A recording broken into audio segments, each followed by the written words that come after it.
अस्सलाम वालेकुम। प्रोग्राम सवाल के साथ मैं हूं मारिया मेमन। आगे टॉप स्टोरीज हैं। कीमतों में तारीखी इजाफा हुआ है पेट्रोल की। इस वक्त आम आदमी की पहुंच से दूर न सिर्फ पेट्रोल बल्कि उससे जुड़ी जो दीगर मसनूआत हैं वो भी होती जा रही हैं। प्रोग्राम के पहले हिस्से में हम इस हवाले से बात करेंगे। उसके बाद ईरान की जो जंग है 6ठे हफ्ते में दाखिल हो गई है। फिलहाल अभी मंजरनामे पे इस जंग बंदी के आसार नजर नहीं आते अनलेस कोई मुआजिजा हो या कोई मिरेकल हो, लेकिन इसने पूरी दुनिया की मार्केट्स को हिट करना शुरू कर दिया है। प्रोग्राम के दूसरे हिस्से में इस पर बात करेंगे। आखिर में माजी के झरोकों से आपको दोबारा कुछ इमेजेस दिखाएंगे, विजुअल्स दिखाएंगे। ऑपोजिशन में कुछ और जबान होती है, हुकूमत में आके जब आटे दाल का भाव पता चलता है तो कुछ और जबान होती है, और फिर मुश्किल फैसलों का दिफा भी करना पड़ता है जिनको आप खुद ऑपोजिशन में होते हुए क्रिटिसाइज कर चुके होते हैं, वो भी आपको दिखाएंगे। लेकिन आगाज करते हैं। पेट्रोल की कीमत इस वक्त एज वी स्पीक पाकिस्तान के एक आम शख्स 458 रुपीज पर लीटर दे रहा है। डीजल की जो कीमत है वो 520 रुपए तक बढ़ा दी गई है। ये फैसले जरूरी थे हुकूमत के मुताबिक, ये फैसले करना नागुजीर थे। हुकूमत के पास और कोई मार्जिन नहीं था कि कहीं और से इन पैसों का जो बोझ है वो डाला जाए। ये कल मिनिस्टर साहब ने अनाउंस किया, अली परवेज मलिक साहब ने पेट्रोलियम की कीमत जब अनाउंस की तो वजूहात क्या बताई आपको दिखाते हैं। एक बड़ी बैठक हुई जिसमें वजीर आजम साहब खुद मौजूद थे, सारे वुज़रा आला मौजूद थे, फौजी क़यादत मौजूद थी। फैसला किया गया पेट्रोल की नई कीमत 458 रुपीज 40 पैसा, डीजल की नई कीमत 520 रुपए 35 पैसे के ऊपर रखा जाए। हुकूमत मजबूरन अपने मुआहिदों के तहत, अपने वादों के तहत और एक जिम्मेदारी के तहत इस कीमत को आगे पास कर रही है। लेकिन सवाल यह है कि हुकूमत क्यों कहती है, जो कीमत क्लेम करती है, अवाम को उस कीमत के ऊपर पेट्रोल क्यों मिल रहा है? क्योंकि जब पेट्रोल की कुल अगर मजमूई तौर पर आप देखें तो 246 रुपए कीमत बनती है, तो फिर अवाम तक आते आते ये 458 रुपीज तक का कैसे हो जाता है? बीबीसी की रिपोर्ट को अगर हम बताएं तो उसके मुताबिक बैनुल-अक़वामी कीमत पर पाकिस्तान में पेट्रोल की कीमत को देखा जाए तो ये रुपयों में 249.95 रुपए फी लीटर है।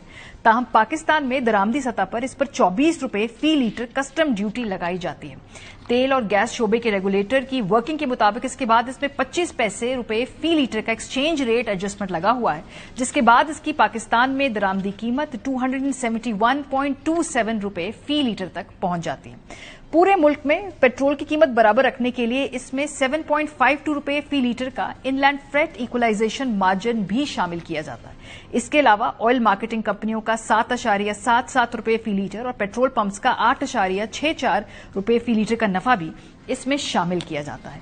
हुकूमत की जानिब से इसमें 2.50 रुपए फी लीटर की क्लाइमेट सपोर्ट लेवी भी सार्फिन से वसूल की जा रही है, और ताजा तरीन नजरसानी में पेट्रोलियम लेवी को 105 रुपए फी लीटर से बढ़ाकर 160 रुपए फी लीटर कर दिया गया है, जिसके बाद पेट्रोल पंप्स पर 1 लीटर पेट्रोल की कीमत सारिफ के लिए 458.51 रुपए यानी लगभग 459 रुपीज के करीब ये हो जाती है।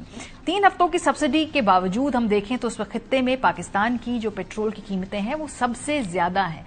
भारत ने अभी तक अपना जो पेट्रोल का जो बोझ है, जो कीमतें हैं, वो अपने अवाम तक पास ऑन नहीं किया है।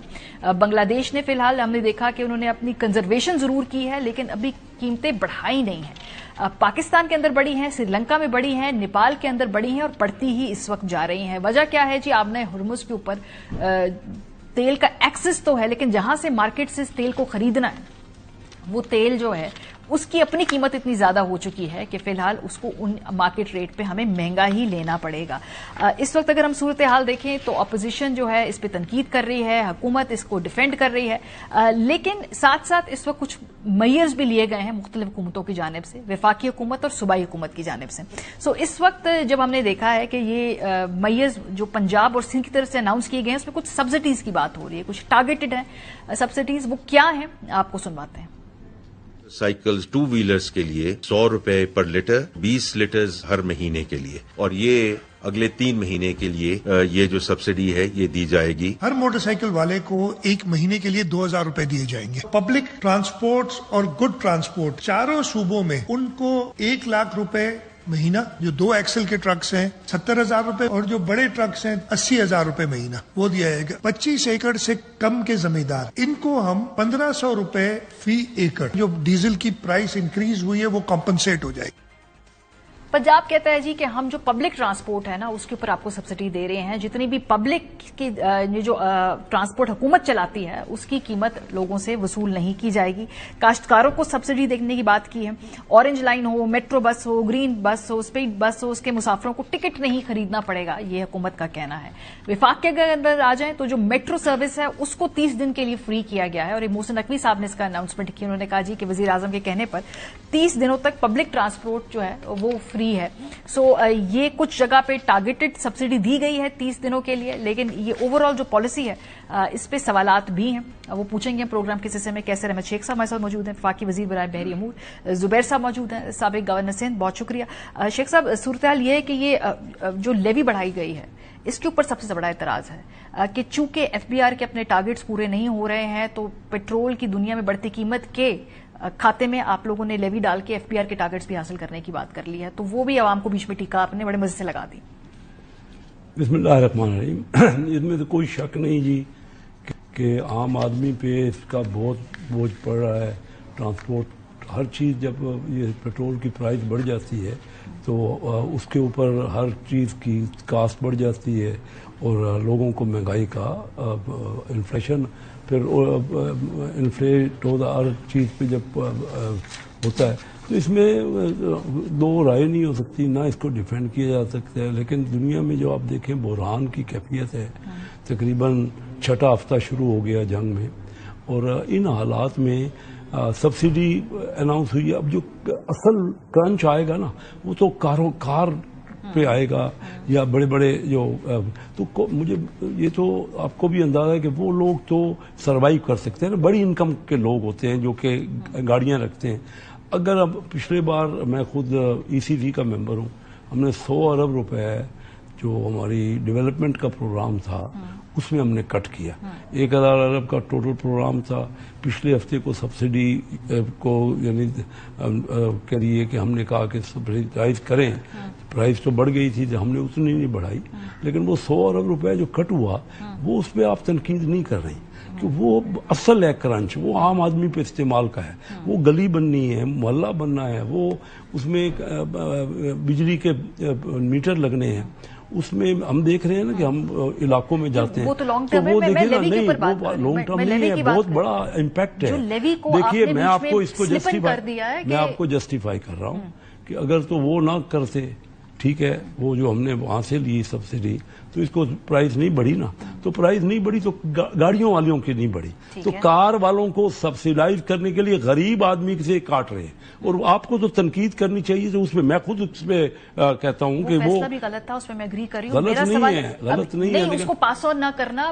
पैसों का जो सवाल मेरा है वो ये है कि एफपीआर के टारगेट्स अगर मीट नहीं होते हैं तो वो लेवी के चक्कर में आप पेट्रोल की कीमत में जहां ऑलरेडी इतना बोझ है आपने वो भी स्लिप इन कर दिया है और कह के जी ये आलमी कसाद बाजारी की वजह से। एफबीआर के भी आप दुरुस्त कह रही हैं, लेकिन इतने हैवी हमारे ऊपर जो टारगेट रखे गए हैं ना, कभी मैं 60 साल से बिजनेस में हूँ और खुद जब आज से 40 साल पहले कराची चैम्बर ऑफ कॉमर्स की कस्टम कमेटी का चेयरमैन था, यहाँ भी मैं स्टैंडिंग कमेटी फाइनेंस का 2 बार चेयरमैन था, तो बात आपसे कर क्योंकि वो हमने कभी नहीं, आइए पाकिस्तान में क्या हुआ कि लेविश एक्सपेंडिचर है, फेडरल गवर्नमेंट के पास 57% सूबों को देने के बाद 43% बचता है। अभी कर्जे लिए हुए हैं हमने, सब हुकूमतों ने लिए, हम भी ले रहे हैं, पहली हुकूमतों में लिए, तो 6-7 हज़ार अरब रुपए तो कर्जों में देना पड़ता है जो हमारे पास 43 पर। मकसद मैं डिफेंड नहीं कर रहा, मैं कह रहा हूँ मुश्किलात हैं, आम आदमी को तकलीफ होगी, लेकिन उसका कोई हल भी तो निकालना चाहिए। लेकिन एफबीआर के टारगेट्स को मीट करने के लिए फिर लेवी डाली गई है ना, ये तो जी बिल्कुल। वो अगर ये इसकी आलमी मार्केट के अंदर बढ़ती हुई कीमतों से डायरेक्ट ताल्लुक नहीं है, ये हमारे पर्सनल टारगेट्स का ताल्लुक है। लेकिन अगर वो एफबीआर के टारगेट के ऊपर देखना, एक बजट हमने रखा, उस पे क्या हुआ है कि अमीर आदमी, मैं खुद बिजनेस कम्युनिटी को रिप्रेजेंट कर कराची चैम्बर ऑफ कॉमर्स का प्रेसिडेंट रहा हूँ, तो वहाँ नॉन प्रॉपर इनकम टैक्स दिया जा रहा है, हालांकि रेट बहुत ज्यादा है हमारे यहाँ। 29% इनकम टैक्स का रेट है, 10% हमने और लगा लिया, सुपर टैक्स लगा दिया, तो ये, लेकिन सेल टैक्स में बहुत बड़ी करप्शन है, मैं आपको बता रहा हूँ। हम सारे तो जब तक हम देखें ना, या तो इनडायरेक्ट टैक्स लगे, ये भी इनडायरेक्ट टैक्स ही आता है लेवी में जो लगा है। इनडायरेक्ट टैक्स हुकूमत लगाना नहीं चाहती, डायरेक्ट टैक्स बिजनेस वाले जिस तरह बनता है ना, एफबीआर ठीक है, FBR میں بہت آج سے نہیں ہے، خرابیاں ہیں، میں خود کرٹیسائز کرتا ہوں، ہماری گورنمنٹ ہے، اور اسی طرح بزنس کمیونٹی کو میں کہتا ہوں. اب میں ایز اے منسٹر پہلے دن سے ہی میں نے کہا کہ میں تنخواہ نہیں لوں گا. میں 25 مہینے سے 1 روپیہ میں نے تنخواہ نہیں دی. کیوں؟ وجہ کیا ہے کہ میں دیکھ رہا ہوں کہ اندر حالات کیا ہیں. اور ابھی بھی 2 مہینے کی ہم نے اپنے فیڈرل منسٹر کولیگ کی تنخواہ کاٹی ہے. 25% ہم اپنے پارلیمنٹیرینز کی سب سے پہلے تو ہم اپنی قربانی، لیکن ہمیں ایز اے نیشن ٹیکس دینا پڑے گا، کیونکہ آپ صحیح کہہ رہی ہیں کہ جو ڈیفیسٹ پورا کرنے کے لیے کوئی نہ کوئی IMF کی پابندیاں ہیں، اور IMF میں کہ 25-26 بار ضرور ہم نے ٹیکس لگایا، ویسے بھی لگاتے ہیں، بٹ جس طرح سے عالمی مارکیٹ میں پیٹرول کی جو قیمتوں کی وجہ سے سٹریس ہے، اس کے اندر ہمیں وہ کڑوی گولی اس کے اندر فٹ نہ کر کے صرف یہ ہماری ریکوائرمنٹ بتا دیں کہ نہیں ٹارگٹ میں ہوئے تو ہم اس لیے ہم لے رہے ہیں. یہ ہے جو آپ کہہ رہی درست بات ہے، لیکن اگر یہ نہیں کرتے تو اور کسی جگہ سے ٹیکس لے، وہ بھی عام آدمی پہ پڑتا. کوئی نہ کوئی. اور یہ تو ابھی گاڑی والوں کو ہوا نا، جب سبسیڈائز کر دیا موٹر سائیکل، رکشے اور جو ہیوی ٹریفک کو بھی، تو کار والوں پہ مین ٹیکس لگا ہے، اور کار والے افورڈ، وہ بھی ایک ڈائریکٹ ٹیکس ہے، امیر آدمی پہ لگا ہے. وہ ہے لیوی جو ہے، وہ آپ سے درست کہہ رہی ہیں، میں اس پہ ایگری کرتا ہوں، میں اس کو جسٹیفائی کر رہا ہوں کہ وہ لگا کس پہ ہے، وہ اس پہ جس کے بعد انکم ہے. جی زبیر صاحب، غریب جو لوگ ہیں جن کی سکت نہیں ہے، ان کو حکومت نے ریلیف دیا ہے کہ بھائی وہ راشننگ کریں گے، اس کے علاوہ ہر کسی کو جو پیٹرول ہے اس پہ کچھ سبسڈی دی ہے، پبلک ٹرانسپورٹ جتنی گورنمنٹ کے انڈر آپریٹ ہوتی ہے وہ 30 دنوں کے لیے فری کر دی ہے.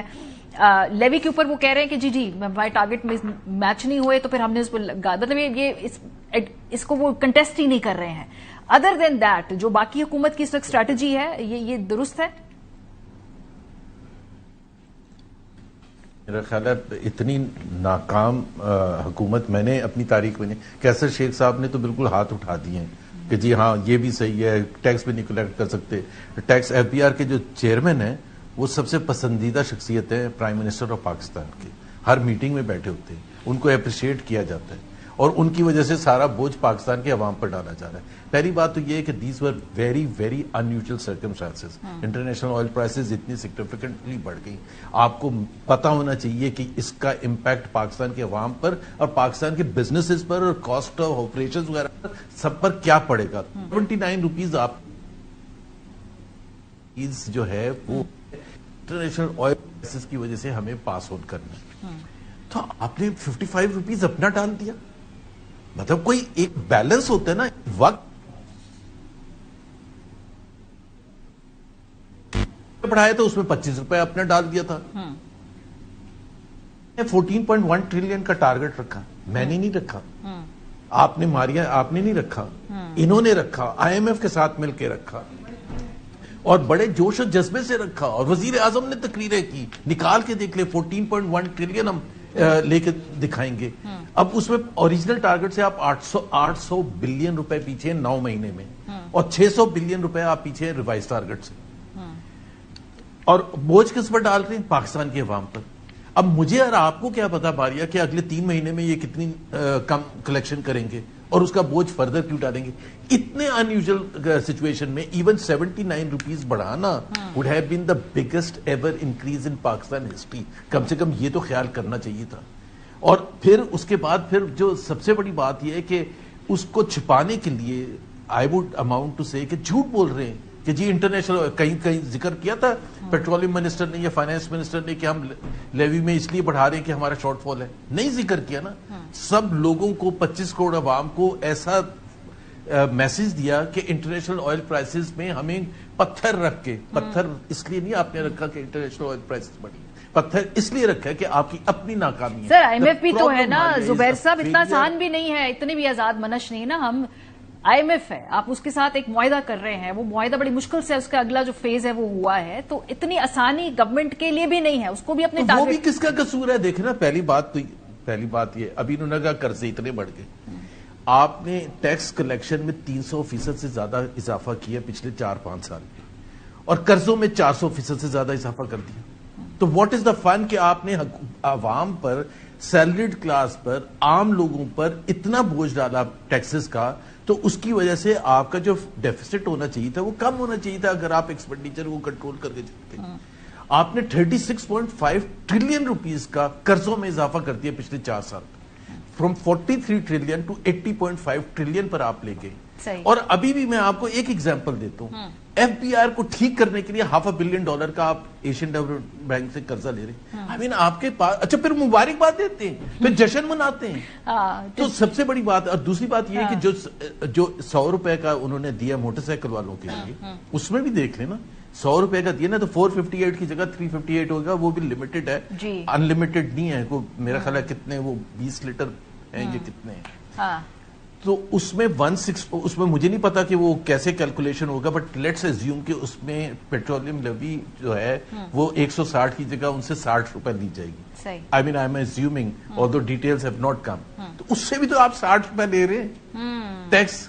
صحیح, کس چیز کا لے رہے ہیں یہ جو آپ نے نکات دیے نا. اب اور دوسری بات یہ, سوری ماریا, سوری میں ایک اور بات کر دوں. دیکھو نا, یہ بالکل کمپیرزن بنتا ہے, سوال بنتا ہے کہ کیوں باقی countries in the region in کو اتنا انکریز نہیں کرنا پڑا. اس لیے نہیں انکریز کرنا پڑا کہ ان کے پاس کشن تھا, ان کی اکانومیز انہوں نے اچھے طریقے سے مینج کی تھی, ہم نے مینج نہیں کی تھی. افورڈیبلٹی کے حوالے سے یہ فلاڈ ڈومیسٹک پالیسیز ہے نا, کہ آپ اپنا خود کا اندر جو فسکل پریشرز کو مینج نہیں کر پاتے. لیکن کیسر صاحب, آئی ایم ایف سے ہم یہ معاہدہ جب کر رہے ہیں, اور خاص طور پہ اس فیز کے اندر ہماری جب نیگوسیشنز ہو رہے تھے, دنیا بھر میں جنگ ہے, اس وقت قیمتیں بڑھ رہی ہیں, کیا ہم بہتر طریقے سے آئی ایم ایف کو یہ کنوے نہیں کر پائے کہ ایسے وقت میں ہم یہ لیوی کا نفاذ نہیں کر سکتے ہیں کیونکہ بہت پریشر ہے؟ آئی ایم ایف کو ابھی بھی ہم بات چیت کر رہے ہیں. میں آپ کو بتاؤں, یہ تو دیکھیں نا, ریفارمز کی بات ہے. زبیر صاحب خود بھی ہمارے ساتھ رہے, مختلف حکومتوں میں یہ پرابلم آتے رہے. لیکن میں آپ کو اصل خوشخبری کی بات سناؤں جو میں سمجھتا ہوں ایز اے بزنس مین. دیکھیے, میری گٹ فیلنگ ہے کہ یہ جنگ بہت زیادہ چلی دوست ہے اور چلے گی. اچھا. اور اگر جنگ جب بند ہوتی ہے تو یہ سب چیزیں واپس آئیں گی اور بڑی تیزی سے آئیں گی.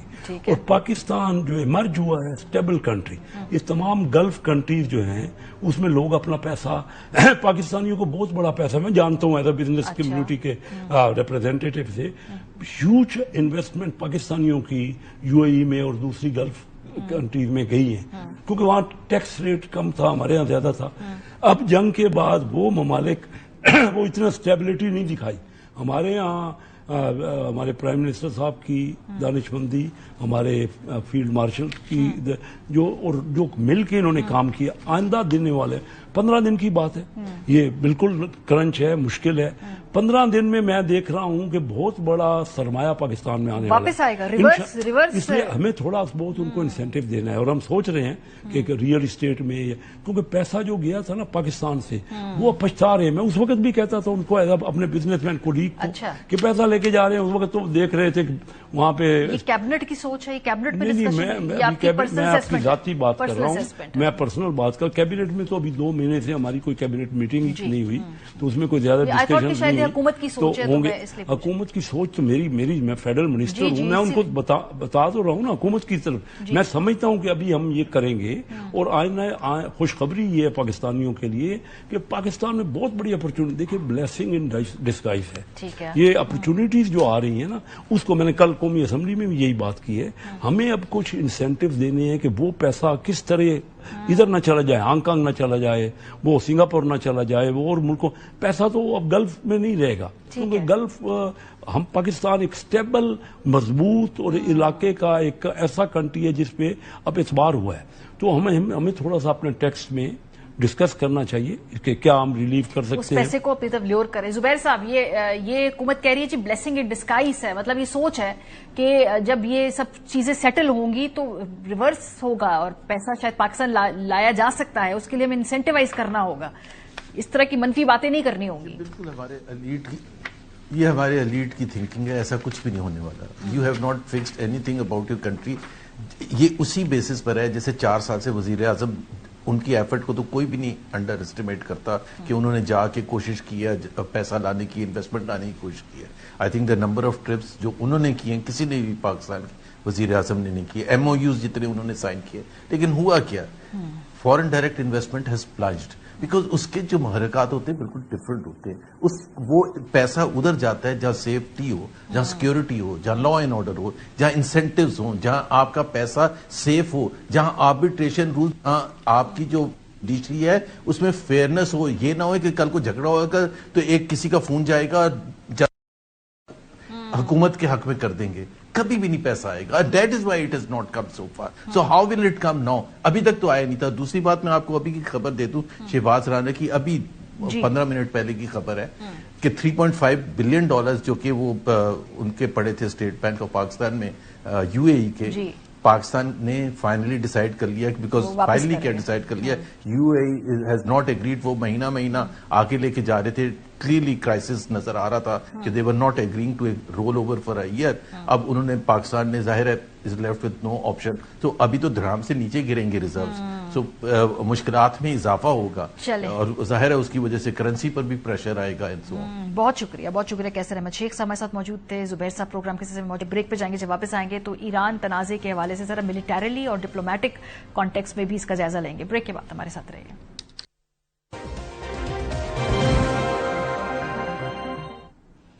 Welcome back. امریکہ اسرائیل ایران جنگ جو ہے اس وقت اپنے چھٹے ہفتے میں داخل ہے. تقریباً 35 دن سے زیادہ ہو چکے ہیں. رجیم چینج کی بات ایران میں ہو رہی تھی, لیکن لگتا ہے کہ اس وقت جو کریکس ہیں وہ زیادہ امریکی ایڈمنسٹریشن کے اندر نظر آ رہے ہیں. اور جنگ کے کیا واضح اہداف ہیں یہ بھی امریکی صدر اس پہ ڈیلی ڈیلی کرتے ہیں. کبھی وہ کہتے ہیں کہ ہم اہداف کے قریب پہنچ گئے, کبھی کہتے ہیں کہ ابھی بھی 3 ہفتے اس کے لیے ہمیں مزید درکار ہوں گے. جو موسٹ ریسنٹ ٹیک ہے پریزیڈنٹ ٹرمپ کا, آپ کو سنواتے ہیں. I can say tonight that we are on track to complete all of America's military objectives shortly, very shortly. We are going to hit them extremely hard over the next 2 to 3 weeks. We're going to bring them back to the Stone Ages where they belong. لیکن حقائق اس کے کچھ اور ہی ہیں, برعکس ہیں, اور وہ یہ ہیں کہ آپ کو BBC کی ہم ایک رپورٹ پیش کرتے ہیں. وہ کہتی ہے کہ امریکی قوم کے نام پر اپنے تازہ ترین خطاب میں صدر ٹرمپ نے اندازوں کے برعکس کوئی واضح منصوبہ نہیں پیش کیا. تیل کی عالمی مارکیٹیں اور بازار حصص جو ان کے قوم کے نام خطاب سے امید لگائے بیٹھے تھے نے فوری اور منفی رد عمل دیا, اور عالمی سطح پر نہ صرف تیل کی قیمتوں میں فوری اضافہ ہوا بلکہ امریکہ سمیت ایشیائی مارکیٹیں بھی مندی کا شکار ہوئی ہیں. اس خطاب پر رد عمل دیتے ہوئے نیٹو میں امریکہ کے سابق سفیر آئیوو ڈالڈر نے کہا کہ ٹرمپ کے خطاب نے جنگ کے مقاصد پر شکوک پیدا کر دیے ہیں اور کئی اہم سوالات کے جواب نہیں دیے گئے, جن میں یہ بھی شامل ہے کہ اگر ٹرمپ کے مطابق ایران کی جوہری صلاحیت, بحریہ اور میزائل تباہ کر دیے گئے ہیں تو امریکہ اب بھی ایران میں فوجی کارروائی کیوں جاری رکھے ہوئے. صدر ٹرمپ کے خطاب سے ایک بات واضح ہے کہ جنگ ابھی مزید جاری رہے گی. مجموعی طور پر لڑائی کو 4 ہفتے سے زیادہ کا عرصہ گزر چکا ہے اور یہ ختم نہیں ہوئی. آبنائے ہرمز بند ہے, دنیا کو تیل کے بحران کا سامنا ہے. اپنی اعلیٰ قیادت کے مارے جانے کے بعد بھی ایران جنگ لڑ رہا ہے اور لڑائی کے خاتمے کے لیے اپنی شرائط پیش کر رہا. جیسے جیسے یہ جنگ طوالت اختیار کر رہی ہے, امریکہ اور اسرائیل بین الاقوامی تنقید کا نشانہ بن رہے ہیں. اس تنازع کے خلاف خود امریکہ میں بھی بڑے مظاہرے ہو رہے ہیں. تو کیا اس پس منظر میں ایران اپنی جنگی حکمت عملی اور سفارتکاری کے ذریعے کسی حد تک امریکہ اور اسرائیل کے خلاف ماحول بنانے میں کامیاب رہا ہے؟ بین الاقوامی اسٹریٹجک امور کے ماہر جو جیکب ہیپیمون ہیں, ان کے مطابق جنگ کے آغاز میں امریکہ اور اسرائیل نے جن خاص امور سے متعلق حکمت عملی ترتیب دی تھی, اب بظاہر ایسا لگتا ہے کہ ان میں سے بہت سی چیزوں کا صحیح اندازہ نہیں لگایا گیا. ان کے مطابق دوسری جانب اسرائیلی وزیر اعظم نیتن یاہو کا خیال ہے کہ جنگ سے انہیں ملکی سیاست میں فائدہ پہنچے گا, اور جب کوئی لیڈر ایسا محسوس کرتا ہے تو وہ جنگ میں کسی دوسرے روایتی لیڈر کی طرح فیصلے نہیں کر پاتا. جیکب کے مطابق اپنے اعلیٰ رہنماؤں اور سینئر فوجی اور سیاسی حکام کو کھونے کے باوجود ایران جنگ جاری رکھے ہوئے ہے, اور اس کی حکمت عملی نے بظاہر عالمی رہنماؤں کے لیے غیر متوقع اور حیران کن صورتحال پیدا کر دی ہے. ادے بھاسکر کا یہ بھی کہنا ہے کہ جب اسرائیل نے پچھلے سال ایران پر حملہ کیا تو ایران نے اس سے سبق سیکھا تھا. ان کے بقول ایران نے اپنے ہتھیار اور قیادت بظاہر اس وقت پورے ملک میں تقسیم کیے ہوئے ہیں. اس نے کمانڈرز اور اہلکاروں کو فیصلہ لینے میں خود مختاری دی ہے, اور بظاہر یہ منصوبہ کامیاب رہا کہ اعلیٰ قیادت نہ ہونے کے باوجود بھی وہ اپنی کارروائیاں جاری رکھ سکتے ہیں. اس کے بارے میں ہم دیکھیں تو ایرانی جو قیادت ہے وہ اس نے ٹویٹر پہ بھرپور ایک محاذ سنبھالا ہوا ہے. جو ان کے سینئر لیڈر عراقچی ہیں, انہوں نے ٹرمپ کو پتھر کے دور میں جو بھیجنے کا بات کی تھی اس کا جواب دیا ہے کہ موجودہ دور اور پتھر کے دور میں ایک نمایاں فرق یہ ہے کہ اس وقت مشرق وسطیٰ میں تیل یا گیس پمپ نہیں ہو رہی تھی. दूसरी तरफ जो एक अहम डेवलपमेंट हुई वो ये कि अमेरिका के अंदर खुद जर्नैलों को फारिग करने का सिलसिला शुरू कर दिया है। वहां के वजीर दिफा ने अमेरिकी आर्मी के चीफ ऑफ स्टाफ ओहदे से बरतरफ कर दिए गए। अमेरिकी वजीर दिफा ने ईरान के साथ जारी जंग के सिर्फ एक माह बाद अमेरिकी फौज के सबसे सीनियर अफसर को ओहदे से हटा दिया। अमेरिकी मीडिया के मुताबिक army chief of staff general Randy George को फौरी तौर पर रिटायर होने का हुक्म दिया गया है।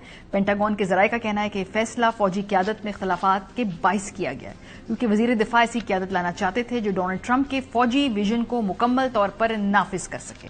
पेंटागन के एक सीनियर एहलकार के मुताबिक जनरल रैंडी जॉर्ज की खिदमात को सराहा गया, लेकिन फौज में क्यादत की तब्दीली जरूरी समझी गई। पीट हेगसेथ का मौकफ है कि अमरीकी फौज को दोबारा ज्यादा जारहाना और जंगी ज़हनियत अपनाना होगी। जनरल रैंडी जॉर्ज को साबिक सदर जो बाइडन ने आर्मी चीफ मुकर्रर किया था और उनकी मुद्दत 2027 तक थी। ताम पेंटागन के तर्जुमान शॉन पार्डल ने ऐलान किया है कि फौरी तौर पर वो अपने ओहदे से सुबकदोश हो रहे हैं। ये इकदाम एक बड़ी मुहिम का हिस्सा है।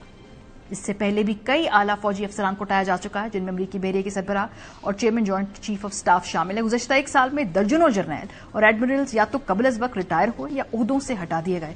तज्ज़ियाकारों के मुताबिक जारी ईरान जंग के दौरान फौजी क़यादत में बड़ी तब्दीली अमरीकी दिफाई हिकमत अमली में अहम तब्दीली की निशानदेही करती है। इसके अलावा आपसे कुछ देर पहले ईरान का जो नेशनल मीडिया है उसने ये दावा किया है कि एक अमरीकी जहाज उन्होंने शूट डाउन कर दिया है। पायलट की तलाश इस वक्त जारी है। प्रोग्राम के पहले से हमारे साथ जॉन हुसैन साहब मौजूद हैं। ईरान से लम्हा लम्हा हर रोज हम देख रहे हैं कि रिपोर्टिंग कर रहे हैं। जमील अहमद खान साहब साबिक सफीर रह चुके हैं। Major general retired Zahid Mahmood साहब, बहुत शुक्रिया आप तीनों का। जॉन, आपसे आगाज करते हैं। जो ईरान ये क्लेम कर रहा है कि एयरप्लेन गिरा लिया है, अभी तक अमरीका ने उसकी बाज़ाब्ता तौर पर तस्दीक नहीं की है, लेकिन अभी तक ईरानी मीडिया में इस हवाले से और क्या कंफर्मेशन है?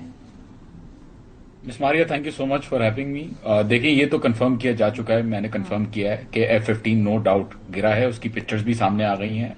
उसकी जो डिब्री है, उसका जो गिरा है, उसकी जो टेल है, उसकी तस्वीरें मेरे पास हैं। मैं आपकी मीडिया को भी शेयर कर दूंगा और आपको जल्द वो नजर भी आ जाएंगी स्टेट मीडिया के ऊपर। खुजिस्तान प्रोविंस के अंदर ये जो बुशहर के पास जो है इस जहाज को गिराया गया। तकरीबन 50 किलोमीटर अंदर तक इनकर्जन इस जहाज ने की, फिर इसको हिट किया। इनिशियल मालूमात ये थी कि शायद ये F-35 है, लेकिन ये F-15 है एक्चुअली, जब पता चला। तो इस F-15 को जो गिराया गया है, और इसके बाद 2 पायलट्स रिपोर्टेडली जो है इससे इजेक्ट किए हैं दिलाम के एरिया के अंदर। और दिलाम के एरिया के अंदर अभी इस वक्त हजारों फौजी और जो टीम्स हैं ईरान की, वो सर्च कर रही हैं कि एग्जैक्टली ये पायलट्स कहाँ हैं। और दूसरी तरफ से अमेरिका के जो A-10 जहाज हैं और जो चिनूक हेलीकॉप्टर्स हैं, वो हमें नजर आ रहे हैं कि इस वक्त खुजिस्तान के प्रोविंस के अंदर और दिलाम के अंदर जो है वो मौजूद हैं, ढूंढ रहे हैं पायलट्स को। साथ ही साथ मुझे ये भी एक रिपोर्ट नजर आई है मुझे, जिसमें कहा जा रहा है कि दिलाम के अंदर इस वक्त IRGC की फोर्सेस और अमेरिकन फोर्सेस के बीच में कोई ना कोई स्कर्मिश भी हुई है। बहरहाल ये कंफर्म नहीं किया जा सका है अभी तक, इसके ऊपर मैं कंफर्मेशन लेने की कोशिश कर रहा हूं। लेकिन बहरहाल दोनों तरफ से जो है वो ढूंढा जा रहा है कि पायलट कहां पे और ये पकड़ा गया या नहीं पकड़ा गया। एक रिपोर्ट ये भी कह रही है कि पायलट शायद पकड़े गए, लेकिन उसके ऊपर भी कोई कंफर्मेशन नहीं आ सकी है। और इस हवाले से जो वहां पे मजमूई तौर पे सूरत हाल हम देख रहे हैं कि एस्केलेशन बढ़ रही है, फिलहाल कम होने के इसके इम्कानात नहीं है। क्या ये बूट्स ऑन ग्राउंड की जो बात है बार बार की जा रही है और अमरीकी जर्नैलों का सैक करना, इसका मतलब कि वो अपनी दिफाई जो स्ट्रैटेजी है उसमें कोई एग्रेसिवनेस लेकर आ रहे हैं, उसको ईरान में कैसे परसीव किया जा रहा है इसको? देखिए, ये ईरान जब बात करते हैं तो ईरानियों का एक ही जाहिर है, दे अंडरस्टैंड, उनको ये लगता है कि जरूर एक ग्राउंड इन्वेजन जो है या कोई बड़ा हमला ईरान के ऊपर जो है वो प्लान किया हुआ है अमेरिका ने, और वो एग्जीक्यूट करेंगे। दो इंटेलिजेंस असेसमेंट्स हैं मुख्तलिफ। एक ये कहती है कि 3 आइलैंड्स के ऊपर थ्रेट है यूएस फोर्सेस की इंकर्जन का, खार के ऊपर, कैशम के ऊपर और कीश के ऊपर, और अबू मूसा दूम जो है उसके ऊपर भी हो सकती है, लेकिन बहरहाल 3 का नाम लिया जा रहा है। और उसके साथ साथ दूसरा जो कहा जा रहा है, एक और रिपोर्ट है, वो आई थिंक वो ज्यादा मुस्बत नहीं है, लेकिन उसमें भी कहा जा रहा है कि 6 जगहों से ईरान के ऊपर हमला हो सकता है। मुख्तलिफ टेररिस्ट ग्रुप्स की तरफ से भी इंकर्जन हो सकती हैं और फोर्सेस भी जो है वो डिप्लॉय हो सकती हैं, लेकिन बहरहाल ये चीज जो है वो इतनी ज्यादा मुस्बत नहीं है। तो ईरान में ये सोचा जा रहा है कि जो भी डेस्परेशन है यूनाइटेड स्टेट्स की और इजराइल की, क्योंकि वो अपने अहदाफ को कंप्लीट करने में नाकामयाब रहे हैं, क्योंकि वो सिर्फ रेटरिक जो है वो शो कर रहे हैं, तो उनको अपनी फेस सेविंग के लिए और आवाम के सामने कोई ना कोई जस्टिफाई करने के लिए इस जंग को कोई ना कोई ऐसी चीज दिखानी है जो कह सके कि उनका ऑपरेशन सक्सेसफुल रहा है। सो देयर आर चांसेस कि वो ग्राउंड फोर्सेस को भिजवाएंगे, लेकिन ईरानी क़यादत यहां पे कहती है कि we will welcome welcome them with open arms, but this will be a graveyard for them, and they are coming on a suicide mission. वो एक suicide mission पे यहाँ पे आ रहे हैं. तो ये मौक़िफ़ है ईरानियों का, और डोनाल्ड ट्रंप की स्पीच का तो आपने खुद ही तज्जिया कर लिया है, तो उस पर बोलने की आई थिंक इतनी ज्यादा जरूरत नहीं है मेरी तरफ से. जनरल साहब, ये जो पूरी सूरत हाल है, आज जब आप सुबह उठे आपने भी अखबारों में देखा होगा कि जी अमरीकी जर्नैल उनको कुछ वजूहात की वजह से जबरी तौर पे पहले रिटायर कर दिया गया है. एक इस तरह की जंग जहां पर इस वक्त स्टेक्स बहुत ज्यादा हाई हों, ऐसे में सिटिंग जो तजर्बाकार जर्नैलों को इस तरह फायर कर देना, जिनका बड़ा 20-25 साल का एक्सपीरियंस है, ये वॉर स्ट्रैटेजी के हवाले से आप उसको क्या समझते हैं, क्या बताता है आपको? देखिए मारिया, ये जो जनरल जॉर्ज को उन्होंने सैक किया है, आर्मी कमांडर को, ये प्रोबेबली इनकी कोई जो रीजंस हो सकती हैं. एक तो ये हो सकता है कि वो हो सकता है उन्होंने कोई कमेंट किया हो अबाउट दिस ऑनगोइंग ऑपरेशंस, या जो वो तो हम पहले दिन से कमेंट्री कर रहे हैं कि मिलिट्री जो है वो पॉलिटिकल एजेंडास जब तक उनको आप क्लियर नहीं देंगे स्टेट के, तो वो कभी भी परसू नहीं कर पाती जी उस वॉर को. मिलिट्री ऑब्जेक्टिव्स भी उस तरीके से अचीव नहीं कर पाते, क्योंकि आपने जो फौजें होती है वो लड़ती हैं अपने अपने नेशनल कॉज के लिए, नेशनल पर्पस के लिए, नेशनल ऑब्जेक्टिव्स के लिए. अमेरिका के अंदर जो लार्जर सेंस पाई जाती है वो यही पाई जाती है कि this is an Israeli war. Israel के ऑब्जेक्टिव्स पूरे हो रहे हैं, अमेरिका के तो कोई ऑब्जेक्टिव्स नहीं है. इंटेलिजेंस इनपुट्स, देखिए हम भी सोल्जर हैं, हम भी ने भी जंगें लड़ी हैं. एक सोल्जर को आपने 100% सेटिस्फाई करके वॉर में भेजना होता है, then their leaders can lead them into the war. वो फिर ब्लाइंड फेथ रखता है फॉलोअर उसका, और वो अपनी जान भी देने को तैयार होता है. वो किसी भी मुल्क का हो, किसी भी मजहब का हो, सोल्जर की अपनी एक वो कैरेक्टरिस्टिक्स होती है. लेकिन अगर आप अपनी जंग नहीं लड़ रहे और किसी और की जंग लड़ रहे हैं, तो you are not into it wholly and solely. जहां तक जनरल जॉर्ज का देखिए, यहाँ पे जो पॉलिसी है मेन जो मिलिट्री ऑपरेशनल पॉलिसी होगी वो तो सेंटकॉम की होती है जी. ये इतनी इंपॉर्टेंट इस तरह डायरेक्ट इन्वॉल्वमेंट नहीं होती इन दी ऑपरेशनल एरियाज, बट जहां पे इनपुट आई होगी, हो सकता है उन्होंने कुछ रिमार्क्स दिए हो, कुछ ऐसे कमेंट्स पास किए हो, but over a period of time हम देख रहे हैं कि अमेरिका के अंदर, आपको याद होगा अभी आपने जिक्र भी किया, जो इनके चेयरमैन सेनेट थे, वो before president Trump taking into office he knew it कि मुझे सैक कर दिया जाएगा. उनके साथ ही ऑलरेडी हैड अ प्लान, और आने से पहले ही प्रेसिडेंट ट्रंप ने कहा था कि सबसे पहला काम मैं सैक करूंगा. एक्चुअली प्रेसिडेंट ट्रंप ने अमेरिकन मिलिट्री के ऊपर अपनी एक वो जो अजारादारी है ना, समझ लीजिए, वो उसको अपने पॉलिटिकल अजाइम के ऊपर लेकर चलना चाहते हैं. इसी तरह इंडिया में आप देख रहे हैं कि उन्होंने संघ परिवार ने मिलिटेंट विंग बना के रख दिया है एक प्रोफेशनल मिलिट्री को. वहां पर भी वो अजाइम मिलिट्री ये समझती है शायद कि यार ये जाती अजाइम है या कुछ एक नेशनल ऑब्जेक्टिव नहीं है. तो उन्होंने आई एम श्योर कि कोई ना कोई कमेंट या कुछ इस तरीके की इनपुट दी होगी, और जो बिल्कुल हैशटैग के मूड के खिलाफ होगी या गवर्नमेंट के उनके तवक्कुआत से बरक्स होगी. तो इस बिन सेकेंडली अपनी वो पावर दिखा रहे हैं कि I am controlling, I am the man who is calling the shots. अभी जैसे बॉन्डी को उन्होंने कर दिया, सैक कर दिया अपने लीगल टीम को. जी, तो हर जगह वो अपना कहीं ना कहीं दिखा रहे हैं, अपना होना दिखा रहे हैं. But having said that, I am sure कि जब तक फौजें पर्पस से न लड़ रही हो, ऑफ कोर्स उनका मोरल और उनका holy involvement into such operations is a challenging, it is always a challenge. Jameel साहब, इस सारी गुफ्तगू आप सुन रहे हैं, हमारा ख्याल था कि गुज़िश्ता 2 हफ्तों में जो डायलॉग हो रहा है, गुफ्तगू हो रही है, पाकिस्तान जिसका कुलीदी किरदार है, हमारा नेशनल इंटरेस्ट है इस बात में कि भाई ये जंग रुके, क्योंकि हमारी बहुत सारे पाकिस्तानी जो हमारा बॉर्डर उनके साथ शेयर्ड है ईरान के साथ, लोगों की आइडियोलॉजिकल वाबस्तगी है ईरान के साथ. तो ये पाकिस्तान के नेशनल इंटरेस्ट में भी था कि ये मुज़ाकरात कामयाब हों. लेकिन from a diplomatic stand point, क्या अब इस वक्त डिप्लोमेसी की मजीद गुंजाइश नहीं रही है? अब ये मिलिट्री एस्केलेशन की तरफ ही जा रहा है मामला? नहीं, डिप्लोमेसी के बगैर तो चाहे कितनी भी एस्केलेशन हो जाए, लेकिन अल्टीमेटली हल तो उसकी डिप्लोमेसी ही है. और इसीलिए चाइना भी, और इसीलिए पाकिस्तान उसके साथ मिलकर, और बाकी 3 ममालिक, और बाकी 3 ममालिक के अलावा उसके अलावा बाकी ममालिक के साथ जो कंसल्टेशन है पाकिस्तान की, चाइना की, वो इसीलिए है कि कोई ना कोई इसका डिप्लोमेटिक हल निकाला जाए. देखिए, अगर आप इससे देखें, तजिया करें, हालांकि बहुत मुश्किल है कि डोनाल्ड ट्रंप के जो स्पीचेज हैं और जो स्टेटमेंट्स हैं और जो ट्विटर है, उसमें जितनी वो कंफ्यूजन मचाती हैं, उसके तो तमाम अखबार इसमें भरे पड़े हैं कि जितनी तजब्जब उन्होंने क्रिएट किया हुआ है, जितनी कंफ्यूजन मची हुई है.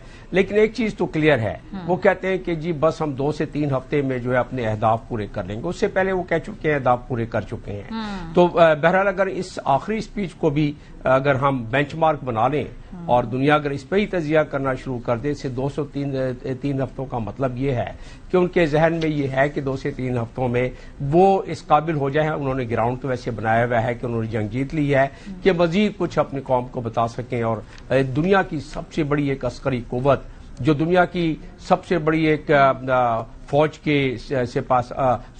کے commander in chief, president of United States of America, وہ چاہتے ہیں کہ دنیا کو بتائیں، کیونکہ 1.5 ٹریلین کا بجٹ انہوں نے پیش کر دیا ہے، 90 بلین سے 1.5 دنیا میں اتنا بجٹ ملکوں کو ملا کے بھی نہیں ہوتا ہے، تو کچھ نہ کچھ تو دکھانا چاہیں گے اپنی کارکردگی۔ لیکن کیا جائے کہ جب سیاسی اور سفارتی جو طریقہ کار ہے اس طریقہ کار سے اگر نہ چلا جائے، ابھی بات ہو رہی تھی کہ جنرل جارج جو ہیں ان کو سیک کر دیا گیا ہے، ریٹائرمنٹ کے لیے کہا گیا ہے۔ اسٹیٹ ڈپارٹمنٹ کی بھی حالت اس لحاظ سے کوئی اچھی نہیں ہے، اسٹیٹ ڈپارٹمنٹ میں کئی لوگوں نے ریزائن کر دیا ہے پچھلے کوئی چند مہینوں میں، اور خاص طور لاسٹ منتھ میں بھی 1-2 کلیدی عہدیداروں نے انڈر سیکرٹری لیول کے لوگوں نے ریزائن کر دیا ہے، اسی لیے کہ ان کی جو فارن پالیسی مطابقت نہیں رکھ رہی ہے پولیٹیکل ڈیسیشن۔ اور وہ میں کیوں کہہ رہا ہوں پولیٹیکل ڈیسیشن؟ اس لیے کہ جب نیتن یاہو اگر 7 چکر لگاتے ہیں امریکہ کے پچھلے 11 مہینوں میں، اور خاص طور پر فروری کی 11 تاریخ کو جب وائٹ ہاؤس کے بیک ڈور سے گئے، تو اس کی تفصیلات اخباروں نے شائع کر دی ہے کہ وہ کس طرح وہاں کیا کیا پلان پیش کیا گیا، اور جب وہاں سے وہ گئے دوبارہ ان کو 19 فروری کو آنا تھا تاکہ بورڈ آف پیس کی میٹنگ اٹینڈ کرے، لیکن وہ اپنے ملک میں رہے نہیں آئے، اپنے وزیر خارجہ کو بھیج دیا۔ اس کا مقصد یہ تھا کہ اس جنگ کی تیاری ہو رہی تھی اور یہ فیصلہ 11 فروری کو کروا کے لے کے گئے تھے۔ تو جب اس کا مطلب کیا ہوا؟ اس کا مطلب یہ ہوا کہ اگر کسی ملک کے نیشنل انٹرسٹ کو اگر کسی اور دوسرے ملک کے نیشنل انٹرسٹ کو سبقت دے دی جائے تو حالات یہی پیدا ہوتے ہیں جو آپ دیکھ رہے ہیں۔ جو مورلیس صاحب جو جنرل صاحب بات کر رہے ہیں، ہاں جو جنرل صاحب بات کر رہے ہیں مورلیس کی، وہ کلیئرٹی نہیں رہتی۔ جان، اس وقت آبنائے ہرمز کے بارے میں ذرا تھوڑا ہمیں بتائیے۔ آج کی جو خبریں ہیں اس کے مطابق ایک فرانسیسی جہاز کو گزرنے کی کوشش کی اجازت دی گئی، یہ بھی اب اگلی جو ممکنات میں سے کہ شاید برطانوی جہازوں کو بھی وہاں سے گزرنے کی اجازت دی جائے، اور کچھ شرائط کے اوپر، اور وہ یہ ہے کہ بھئی آپ ایک سرٹن کرنسی یعنی چینی کرنسی کے اندر اگر آپ یہ اس وقت ٹریڈ کریں گے تو ایسا ہوگا۔ سو آبنائے ہرمز میں اس وقت کیا صورتحال ہے؟ مس ماریا، آبنائے ہرمز پہ ڈیلیبریشنز جو ہیں وہ ہو رہی ہیں، فارمل لیول پہ چیزیں ایک فریم ورک کے اوپر کام ہو رہا ہے کہ کیا شرائط ہوں گی ایگزیکٹلی، کس کے لیے کیا شرائط ہوں گی جانے کے لیے۔ ابھی جو سسٹم چل رہا ہے وہ تھوڑا سا انفارمل سسٹم ہے، لیکن 3 ٹیئرز جو ہمیں نظر آ رہے ہیں۔ پہلا ٹیئر ان ملکوں کا ہے جن کے اوپر بالکل بھی ایکسس جن کو نہیں دیا جا رہا، فار ایگزامپل یو ایس، اسرائیل اور ان کے جو وار کے الائز ہیں اس جنگ کے اندر۔ دوسرے ٹیئر کے اندر وہ کنٹریز ہیں جو یو ایس کے بھلے الائز ہیں لیکن وہ امریکہ کا ساتھ نہیں دے رہے اٹیکس میں، سو فار ایگزامپل فرانس، یو کے اور دوسرے ممالک جو ہیں ان کو، یو کے کا تو خیر ابھی اس پہ نہیں ہے، لیکن فرانس، اٹلی فار ایگزامپل اور اسپین، یہ ممالک فار ایگزامپل ہیں، اور ان کو جو ہے وہ چارجز کچھ سے یوان سے پیمنٹس دی گئی ہیں، کچھ سے جو ہے وہ دوسری کرنسیز میں جو ہے وہ پیمنٹ لی گئی ہے۔ اور تیسری ٹیئر میں وہ کنٹریز ہیں جن کے اوپر کوئی چارجز نہیں ہیں اور ان کو فری ایکسس جو ہے وہ دیا جا رہا ہے، جیسے کہ for example Pakistan, China, Russia. تو یہ 3 ٹیئرز اس وقت انفارملی ہمیں نظر آ رہے ہیں۔ ابھی جو بات ہو رہی ہے آگے اسٹریٹ آف ہرمز کی، وہی ہو رہی ہے کہ اسٹریٹ آف ہرمز کے اوپر 4 چیزیں ہیں۔ پہلا، سیکیورٹی کا اس کے اوپر جو ہے وہ لگے گا، جو بھی ٹول لگے گا۔ دوسرا، اس کے اندر انوائرمنٹل اور پولوشن کے چارجز جو ہیں وہ لگائے جائیں گے۔ تیسرا، ڈیمیج اور ریکنسٹرکشن کاسٹ لگائی جائے گی، کیونکہ ایران کہہ رہا ہے کہ ہمارا نقصان بہت زیادہ ہوا ہے اور ہمیں جو ہے کسی طریقے سے ریکور کرنا ہے۔ جنرل صاحب، جو آپ گفتگو سن رہے ہیں اس میں آج جو اہم ڈیولپمنٹ ہوئی کہ ایران نے جو جہاز گرائے امریکی، جو وہ کلیم کرتے ہیں 15، اس کو اگر ہم اسٹریٹجک اور ملٹری فتوحات کے کانٹیکس میں دیکھیں تو کیونکہ ایران کا جو ایئر فورس ہے، جو ان کا ایئر ڈیفنس سسٹم ہے، وہ امریکہ کے ساتھ مقابلے نہیں ہے اس کا، لیکن آج کی یہ جو ڈیولپمنٹ ہے اس سے کیا یہ میسج جاتا ہے؟ دیکھیے Maria, as far as military aircraft is concerned, اس کا گرائے جانا جو ہے وہ اسی طرح اس کا آپریشنل افیکٹس ہوتے ہیں جی ملٹری کے۔ باقی اگر آپ انفینٹری کا یا جو اور ملٹری کی، آرمی کی آپ کی کوئی विनिंग या लूजिंग होती है तो वो टेक्टिकल डोमेन में होती है, लेकिन एक अकेला जहाज भी जो है वो ऑपरेशनल लेवल पे चला जाता है। It is tactical, operational and strategic, 3 levels हैं जी।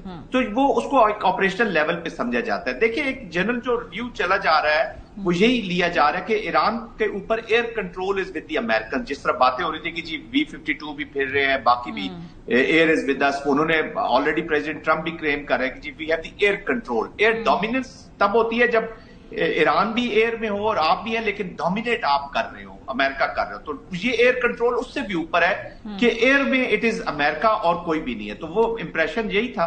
और अब ये जो वजूहात सामने आएंगी, अगर ईरान ने इसको मार के गिराया है तो इसका मतलब है कि air control is not with the America इस वक्त, कंप्लीटली डोमिनेंस होगी लेकिन कंट्रोल उनके पास नहीं है। जमील साहब, अब सूरत हाल के डायलॉग के बीच में भी जब पाकिस्तान भी बीच में गुफ्तगू करा रहा है, फैसिलिटेटर है, इस दौरान भी अटैक्स जारी रहते हैं अमेरिका और इसराइल की जानिब से, और वहां से ईरान में जो चीफ नेगोशिएटर है उनको उनके घर पे अटैक किया जाता है टू सैबोटेज द टॉक्स। सो फिर ऐसे में एतमाद कैसा, कौन बात करेगा, आगे से गारंटर कौन बनेगा, फिर इसराइल की गारंटी कौन देगा? जी हाँ, देखें ये इस बात की गमाजी करता है कि ये जो इसमें एक दूसरा एलिमेंट है वो है इजराइल, और इजराइल ने हमेशा कोई ना कोई सैबोटाज करने की कोशिश की ऐसे किसी भी हिकमत अमली को। तो इजराइल का, क्योंकि वहां इजरायली लॉबी बहुत हावी है व्हाइट हाउस में और उसके अलावा मुख्तलिफ इदारों में अमेरिका की, तो जिसकी वजह से वो सैबोटाज तो करने की कोशिश करेंगे।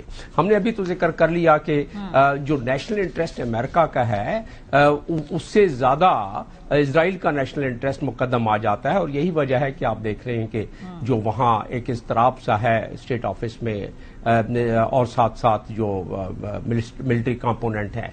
लेकिन इससे पहले कि मैं इसको कंटिन्यू करूं इसी नुक्ते को, यह भी गुफ्तगू हो रही थी और जिसमें कि स्टेट ऑफ हॉर्मुज़ की बात हो रही थी, उसमें एक नुक्ता अक़वाम मुत्तहिदा के हवाले से मैं जोड़ना चाहता हूं कि इसमें एक कानून मौजूद है जिसको कहते हैं United Nation laws of high seize.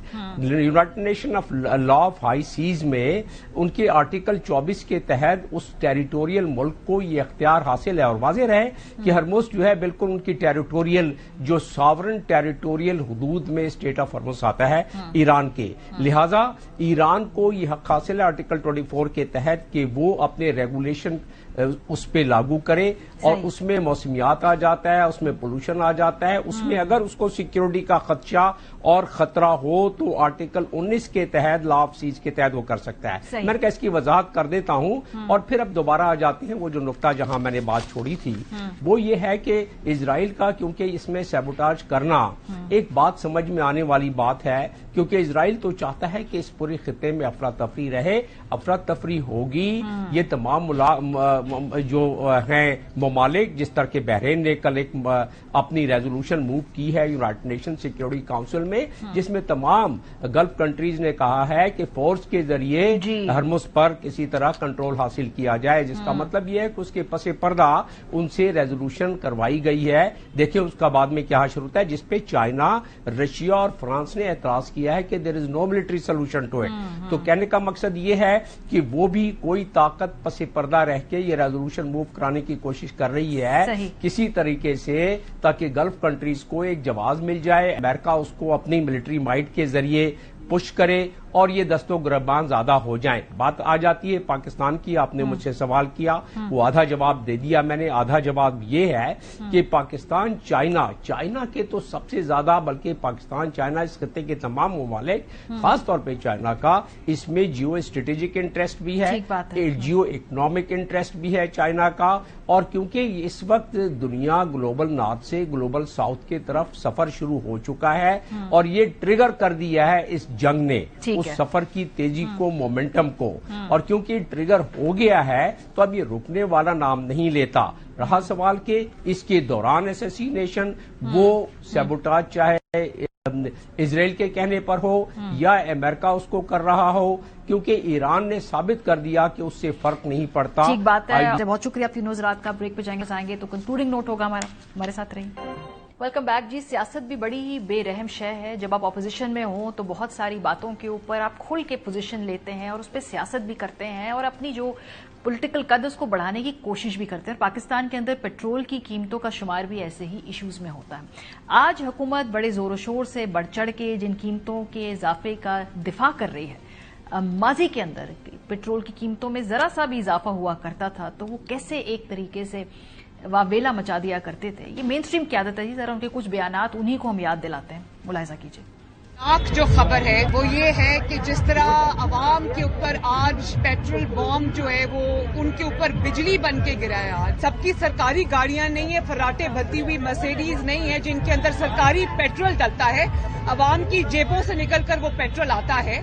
12 रुपए फी लीटर पेट्रोल की कीमत में इजाफा, रिकॉर्ड इजाफा। ये हुकूमत एक मुआशी ड्रोना ख्वाब बन चुकी है। क्या आपको पाकिस्तानी आवाम की चीखें सुनाई दे रही? रात के अंधेरे में पेट्रोल की कीमत में चोरी से इजाफा कर दिया। बड़े अफसोस से कहना पड़ता है कि अगर ये रियासत मदीना का रमजान के लिए आवाम को तोहफा है तो इस पे सवाए जो है वो शर्म के और क्या कहा जा सकता है। प्रोग्राम का वक्त खत्म हो गया। अपना फीडबैक देना मत भूलिएगा। ख्याल रखिए। खुदा हाफिज।